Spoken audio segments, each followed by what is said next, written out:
Coucou tout le monde, j'espère que vous allez bien. On se retrouve aujourd'hui dans une nouvelle vidéo pour vous faire une update de tout ce qui s'est passé pendant mon premier trimestre de grossesse. Là on est mi-août, du coup j'ai fini mon premier trimestre vu que je suis au début du 4e mois et je commence mon 2e trimestre. Je fais pas des updates toutes les semaines tout simplement parce qu'il se passe pas assez de choses pour que ce soit intéressant. Mais là comme il y a eu 3 mois qui se sont écoulés, je pense que c'est pas mal de faire un petit point. Au niveau des symptômes physiques, pour le coup j'ai eu beaucoup de chance, j'ai quasiment pas eu de nausées, j'ai vomi au total pour le moment jusque là 3 fois, ce qui est quand même très peu, et c'était rarement simplement des nausées qui venaient au hasard. Souvent c'est parce que ou bien il y avait une odeur vraiment forte que je supportais pas, ou bien parce que je sortais la poubelle, donc rien de très étrange.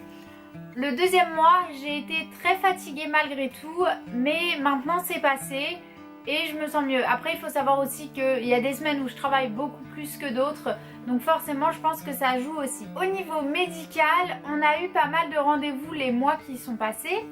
Tout d'abord on a eu le premier rendez-vous avec mon médecin généraliste parce que je voulais lui réclamer un bilan de santé complet.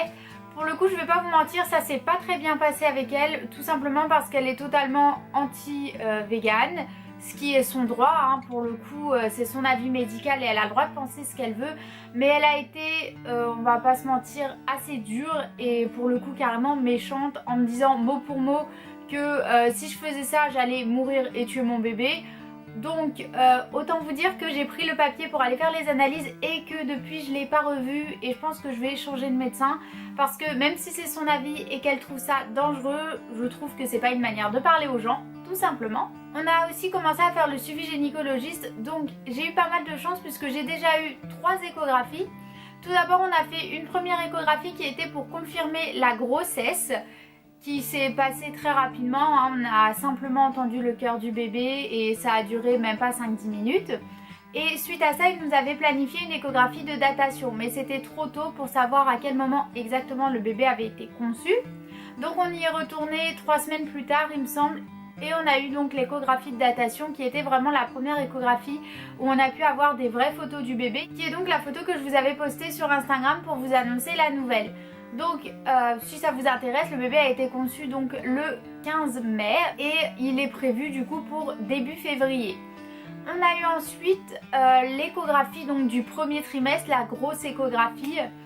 Et cette échographie s'est super bien passée pour le coup, et ce sont les mots du gynécologue, c'est que le bébé a la taille exactement parfaite. Il était vraiment content parce que ça lui facilite son travail et il n'a pas besoin de calculer, il fait la mesure exacte qu'il doit faire à l'âge qu'il a. Donc c'est top, ça veut dire aussi qu'il est en bonne santé, qu'il prend assez de poids, qu'il grandit comme il faut. Son battement de cœur il est parfait, et donc jusque là tout va bien et ça devrait continuer comme ça. Là où on en est actuellement, donc mi-août, le bébé a déjà tous ses membres qui sont formés, donc maintenant il va continuer à grandir et à se développer jusqu'à ce que tout soit à la bonne taille. Ses organes sont aussi développés pour savoir si c'est une fille ou un garçon, mais malheureusement c'était trop tôt à la dernière échographie, donc il faudra attendre la prochaine échographie pour savoir, et ce sera pas avant octobre malheureusement, donc c'est dans un peu longtemps. Dernier point important de ce qui s'est passé ces derniers mois, c'était le premier rendez-vous avec la sage-femme. Donc je ferai probablement une autre vidéo sur le sujet, mais mon chéri et moi on a choisi de faire un accompagnement pour un accouchement à domicile, dans la mesure bien évidemment où il n'y aurait aucune complication médicale. Mais si tout se passe bien, on devrait donc faire un accouchement à domicile pour plein de raisons, hein, parce que je n'aime pas les hôpitaux, je n'aime pas les médicaments, je préfère être dans mon foyer puisque je trouve que c'est un lieu plus sûr et plus rassurant, et je n'ai pas non plus envie que le bébé soit gardé plusieurs jours à l'hôpital. Je veux pouvoir vraiment commencer la vie à la maison dans son foyer dès le début. Mais je ferai une autre vidéo sur ça si jamais ça vous intéresse, puisque de toute façon je risque de vous en reparler, hein, ça c'est sûr. Donc le rendez-vous avec la sage-femme, pour le coup ça s'est vraiment bien passé, et elle est absolument pas contre tout ce qui est le véganisme ou quoi que ce soit. Simplement eh bien, elle m'a demandé ce qui est naturel, ce que je prenais comme complément, de faire attention. Elle a demandé à voir mon bilan sanguin qui est vraiment bien, donc aucun souci à se faire. Et pour le coup je vous avoue que ça fait du bien d'être soutenu par le personnel médical qui vous suit. Je suis consciente que le véganisme ça peut effrayer, que les gens se disent oui tu vas manquer de ça, de ça, de ça. Après, je suis d'avis qu'il y a beaucoup d'omnivores qui ne font pas attention à toutes ces choses et qui sont carencés et qui ont des grossesses qui se passent très bien. Pour le coup, j'essaye de faire attention, je fais des bilans sanguins réguliers pour justement manquer de rien parce que je trouve que c'est important et le but c'est autant de défendre mes convictions mais pas de mettre mon bébé en danger.